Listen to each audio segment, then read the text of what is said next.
Hello dear, welcome to English Needs channel. According to new pattern question paper and blueprint, example on linkers may be chosen either from the workbook or from the textbook. Therefore, I am making this video picking up the examples from workbook.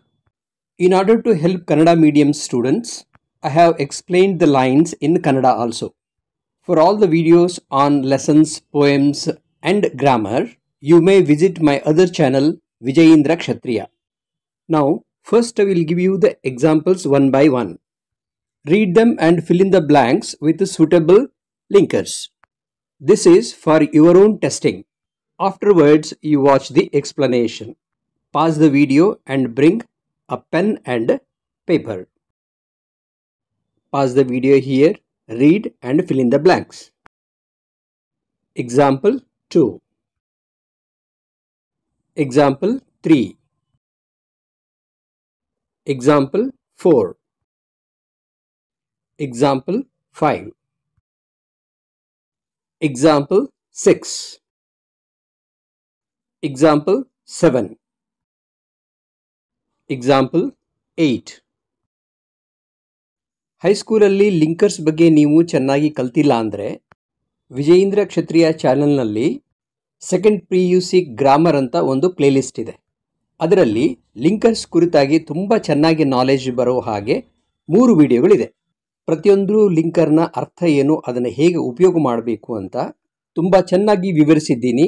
ಅವುಗಳನ್ನು ನೋಡಿ ಕಲೀರಿ. ಯಾವ example ಕೊಟ್ಟರು ಕೂಡ ಈಸಿಯಾಗಿ ಮಾಡಿಬಿಡ್ತೀರ. ಮೊದಲು ಇಲ್ಲಿ ಕೊಟ್ಟಿರ್ತಕ್ಕಂಥ 4 ಲಿಂಕರ್ಸ್ ಮೀನಿಂಗ್ ಏನು ಅಂತ ನೋಡೋಣ. ಬಿಕಾಸ್ ಏಕೆಂದರೆ, ದ್ಯಾಟ್ ಏನೆಂದರೆ, ವಾಟ್ ಏನನ್ನು, ವೆನ್ ಯಾವಾಗ ಯಾವ ಸಮಯದಲ್ಲಿ. Aesop is a figure clouded in so much mystery and legend dash it is difficult to know. ಈಸೋಫನ ವ್ಯಕ್ತಿತ್ವ ಎಷ್ಟು ನಿಗೂಢತೆಯನ್ನು ಆವರಿಸಿಕೊಂಡಿದೆ. It is difficult to know, ಇದನ್ನು ತಿಳಿಯುವುದು ಕಷ್ಟ. ಇಲ್ಲಿ ಏಕೆಂದರೆ ಅನ್ನೋದು ಸೂಟಬಲ್ ಆಗಲ್ಲ, ಯಾವಾಗ ಅನ್ನೋದಂತೂ ಡೆಫಿನೆಟ್ಲಿ ಇಲ್ಲ, ಏನು ಅನ್ನೋದು ಕೂಡ ಸೂಟಬಲ್ ಆಗಲ್ಲ, ಏನೆಂದರೆ ಅನ್ನೋದು ಸೂಟಬಲ್ ಆಗುತ್ತೆ. What can be shed about him, ಅವನ ಕುರಿತಾಗಿ ಹೇಳಬೇಕು, ಅವನ ಕುರಿತಾಗಿ ಏನು ಹೇಳಬೇಕಂತಲೇ ಗೊತ್ತಾಗಲ್ಲ ಅಂದರೆ ಇಲ್ಲಿ what. It is also strange to believe dash, ಇದು ನಂಬಲು ವಿಚಿತ್ರವಾಗಿದೆ. ಇಲ್ಲಿ ದ್ಯಾಟ್ ಅನ್ನೋದು ತುಂಬ ಸೂಟಬಲ್ ಆದರೂ ಕೂಡ ಈಗ ಆಲ್ರೆಡಿ ನಾವು ಅದನ್ನು ಉಪಯೋಗ ಮಾಡಿಬಿಟ್ಟಿದ್ವಿ. ಆದ್ದರಿಂದ ಬಿಕಾಸ್ ಇಲ್ಲಿ ಫಿಟ್ ಆಗುತ್ತೆ. ಯಾಕಂದರೆ ವೆನ್ ಅನ್ನೋದು ಸಮಯಕ್ಕೆ ಸಂಬಂಧಪಟ್ಟಿರ್ತಕ್ಕಂಥದ್ದು.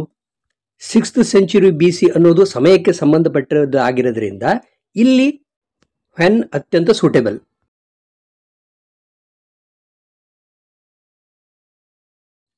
ಇಫ್ ಅಂದರೆ ಒಂದು ವೇಳೆ. ಈಗ ನೀವು ರಿಪೋರ್ಟ್ ದ ಕಾನ್ವರ್ಸೇಷನ್ ಕಲ್ತಿದ್ದೀರಿ.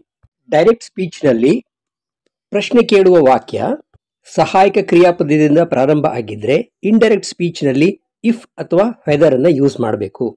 ಹಾಗಾದ್ರೆ ಇಲ್ಲಿ ಕೊನೆಯಲ್ಲಿ ನೋಡಿ, ಅಲೋಕ್ ಆಸ್ಟ್ ಅಭಿ ಅಂತ. ಅದಕ್ಕಾಗಿ ಕ್ಲಿಯರ್ಲಿ ಇಫ್ ಅನ್ನೋದು ಕೊನೆಯಲ್ಲಿ ಬರುತ್ತೆ. Alok was happy dash he was selected to take part in the car race. So that ಅಂದರೆ ಅದರ ಪರಿಣಾಮದಿಂದಾಗಿ ಅಂತ ಅರ್ಥ. ಸೊ ಹಾಗಾದ್ರೆ ಇಲ್ಲಿ ಬರಲ್ಲ. ವೆನ್ ಅಂದರೆ ಯಾವಾಗ, ವೇರ್ ಅಂದರೆ ಎಲ್ಲಿ. ಸೊ ವೇರ್ ಅನ್ನೋದು ಇಲ್ಲಿ ಸೂಟಬಲ್ ಆಗಲ್ಲ, ಅದಕ್ಕಾಗಿ ವೆನ್ ಇಲ್ಲಿ ಸೂಟಬಲ್ ಆಗುತ್ತೆ. ಕಾರ್ ರೇಸ್ನಲ್ಲಿ ಭಾಗವಹಿಸಲು ಆಯ್ಕೆಯಾದಾಗ ಅಲೋಕನಿಗೆ ಸಂತೋಷವಾಯಿತು ಅಂದರೆ ಯಾವಾಗ ಸೆಲೆಕ್ಟ್ ಆದನು ಅಂತ. ಸೊ ಯಾವಾಗ ಅಂದರೆ ವೆನ್ ಅಂತ. ಹಿ ಗ್ಲಾಡ್ಲಿ ವೆಂಟ್, ಅವನು ಸಂತೋಷದಿಂದ ಹೋದ ಅಂದರೆ ಎಲ್ಲಿ ಹೋದ ಅಂತಂದರೆ ಯಾವುದಾದ್ರೂ ಒಂದು ಪ್ಲೇಸ್ಗೆ ಹೋಗಿರಬೇಕು. ಹಾಗಾದರೆ ಪ್ಲೇಸ್ ಅಂದರೆ ಎಲ್ಲಿಗೆ ಹೋದ್ನು ಅಂತ, ಅದಕ್ಕೆ ವೇರ್ ಅನ್ನೋದು suitable. He was given a car kit, ಅವನಿಗೆ ಒಂದು ಕಾರ್ ಕಿಟ್ ಅನ್ನು ಕೊಡಲಾಯಿತು. Dash he could build the body of the car using small pieces of wood. Car ಬಾಡಿನ ಸಣ್ಣ ಸಣ್ಣ ವುಡನ್ ಪೀಸ್ಗಳನ್ನು ತಗೊಂಡು ಅವನೇ ಅದನ್ನು ಬಿಲ್ಡ್ ಮಾಡಬೇಕು ಅಂತ ಹೇಳಿ ಕೊಟ್ಟರು. ಅಂದರೆ ಆ ಕಾರಣಕ್ಕಾಗಿ ಅಂದರೆ ಸೋ ದ್ಯಾಟ್ ಅನ್ನೋದು ಸೂಟಬಲ್. ದಸ್ ಅಂದರೆ ಹಾಗಾಗಿ, ಹಾಗಾಗಿದ್ದಕ್ಕೆ ಹೀಗಾಯಿತು ಅಂತೀವಲ್ಲ, ಅಲ್ಲಿ ಇದನ್ನು ಉಪಯೋಗ ಮಾಡ್ತೀವಿ. ಸೋ ದಟ್ ಆ ಕಾರಣಕ್ಕಾಗಿ. ದೇರ್ ಫೋರ್ ಆದ್ದರಿಂದ, ಇನ್ ಆರ್ಡರ್ ಟು ಅದರ ಸಲುವಾಗಿ, ಹಾಗೆ ಮಾಡಲೆಂದು. ದ ರೇನ್ಸ್ ಹ್ಯಾಡ್ ಫೇಲ್ಡ್, ಮಳೆಗಾಲದಲ್ಲಿ ಮಳೆ ಕೈಕೊಟ್ಟಿತ್ತು. All the wells and tanks had run dry, ಎಲ್ಲ ಬಾವಿಗಳು ಮತ್ತು ಕೆರೆಗಳು ಒಣಗಿ ಹೋಗಿದ್ದವು, ಅಂದರೆ ಬತ್ತಿ ಹೋಗಿದ್ದವು. ಮಳೆ ಕೈಕೊಟ್ಟಿದ್ದರಿಂದ ಅಂದರೆ ಅದರಿಂದ, ಅಂದರೆ therefore. To overcome the problem, ಆ ಸಮಸ್ಯೆಯನ್ನು ಬಗೆಹರಿಸುವುದಕ್ಕೋಸ್ಕರ. The municipal authorities sunk a number of borewells, municipal ಅಧಿಕಾರಿಗಳು ಎಷ್ಟೋ ಬೋರ್ವೆಲ್ಗಳನ್ನು ಕೊರೆಸಿದರು.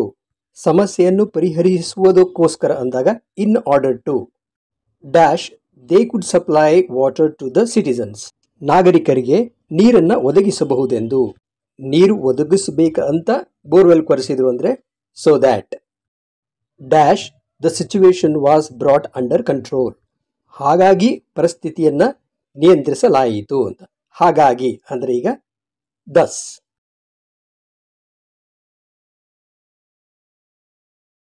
ಆ್ಯಂಡ್ ಅಂದರೆ ಮತ್ತು, ದಸ್ ಹಾಗಾಗಿ. ಆಸ್ ಅ ರಿಸಲ್ಟ್ ತತ್ಪರಿಣಾಮವಾಗಿ. ಬಟ್ ಆದರೆ. ಇನ್ ಸಮರ್ ಬೇಸಿಗೆಯಲ್ಲಿ. The rumour of a famine swept through the province, ಆ ಕ್ಷೇತ್ರದಲ್ಲಿ ಬರಗಾಲ ಆವರಿಸಿಕೊಳ್ಳುತ್ತೆ ಎಂದು ಒಂದು ಸುಳ್ಳು ಸುದ್ದಿ ಹರಡಿತು. Dash was a baseless one, ಅದೊಂದು ಆಧಾರರಹಿತವಾಗಿತ್ತು. ಬಿಟ್ಟ ಸ್ಥಳದ ಹಿಂದೆ ಮತ್ತು ಬಿಟ್ಟ ಸ್ಥಳದ ನಂತರ ಒಂದೇ ವಿಚಾರವನ್ನು ಪ್ರತಿಪಾದನೆ ಮಾಡ್ತಾ ಇದ್ದಾವೆ, ಅದಕ್ಕೋಸ್ಕರ ಇಲ್ಲಿ ಆ್ಯಂಡ್. ಸಾಮಾನ್ಯವಾಗಿ ಸುಳ್ಳು ಸುದ್ದಿಗಳಿಗೆ ಯಾವುದೇ ಆಧಾರ ಇರೋದಿಲ್ಲ ಅಂತ. ಈಗ ಉಳಿದ ಮೂರನ್ನು ಹಾಕಿ ನೋಡಿ, ಯಾವುದೂ ಅಲ್ಲಿ ಸುಟಬಲ್ ಆಗಲ್ಲ. The crops were growing well as the weather was perfect for a bumper harvest, ಅತ್ಯುತ್ತಮ ಪೈರಿಗೆ ಬೇಕಾದಂತಹ ಹವಾಗುಣ ಇರುವುದರಿಂದ ಪೈರುಗಳು ಚೆನ್ನಾಗಿ ಬೆಳೀತಾ ಇದ್ದುವು. Dash on the strength of that rumour thousands of small farmers abandoned their farms and fled to the cities. ಬರಗಾಲ ಬರುತ್ತೆ ಅಂತ ಸುಳ್ಳು ಸುದ್ದಿ ಹಬ್ಬಿತು, ಆದರೆ ನಿಜ ತದ್ವಿರುದ್ಧ ಆಯಿತು. ಸೊ ಎರಡು ವಿಚಾರಗಳು ತದ್ವಿರುದ್ಧ ಇದ್ದರೆ ಅಲ್ಲಿ ಬಟ್ ಉಪಯೋಗ ಆಗುತ್ತೆ. ಆಫ್ ದಿಸ್ ಕ್ರಾಪ್ ಫೇಲ್ಡ್, ಇಲ್ಲಿ ಆಫ್ ಅಂತ ಬಂದಿದೆ ನೋಡಿ, ಅದ್ರ ಹಿಂದೆ ಯಾವಾಗಲೂ ಆಸ್ ಅ ರಿಸಲ್ಟ್ ಇರಲೇಬೇಕು. ಇನ್ನು ಉಳಿದಿದ್ದು ಧಸ್.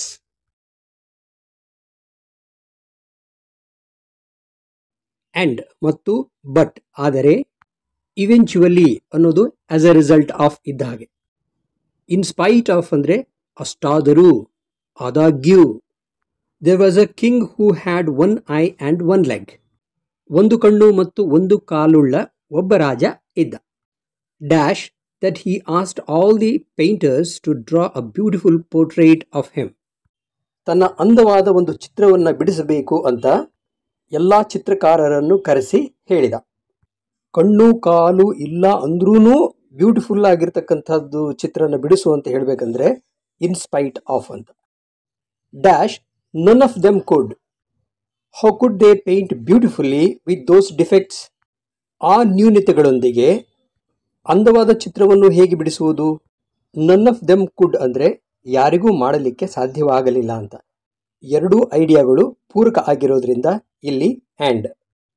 Dash one of them agreed and Drew a classic picture of the king, ಯಾರಿಗೂ ಆಗಲಿಲ್ಲ, ಒಬ್ಬನು ಮಾತ್ರ ಒಪ್ಪಿಕೊಂಡ, ಆದರೆ, ಅದಕ್ಕೋಸ್ಕರ but.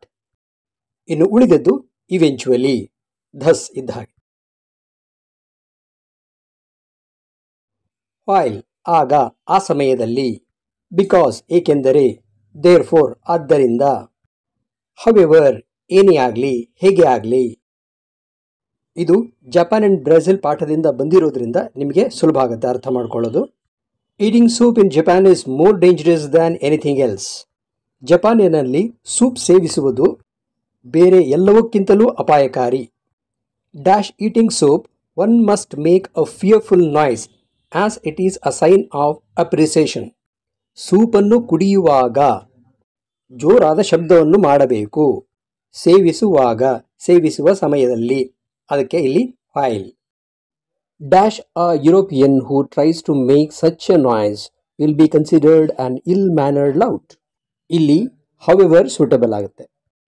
Dash it is not liked by Japanese hostess here because fits well, dash one must be careful in Japan if he or she is offered a soup. Therefore fits well here. In fact, ನಿಜವಾಗಿ ಹೇಳಬೇಕಂದ್ರೆ here and fits well. This is dash they contribute to fulfilling our basic necessities like air, water, food, clothing and shelter. ಇದು ಗಿಡಗಳು ನಮಗೆ ಯಾತಕ್ಕೋಸ್ಕರ ಬೇಕು ಅನ್ನೋದಕ್ಕೆ, ಅಂದರೆ ಇಲ್ಲಿ ರೀಸನ್, ಅದಕ್ಕೋಸ್ಕರ ಇಲ್ಲಿ ಬಿಕಾಸ್, ಏಕೆಂದರೆ dash trees provide the much needed oxygen, the elixir of life. Here you can say as trees provide or in fact trees provide. Both are possible. Now let us see the last one. Dash they absorb carbon dioxide and retain humidity. Here as fits well. Now in fact has to be here.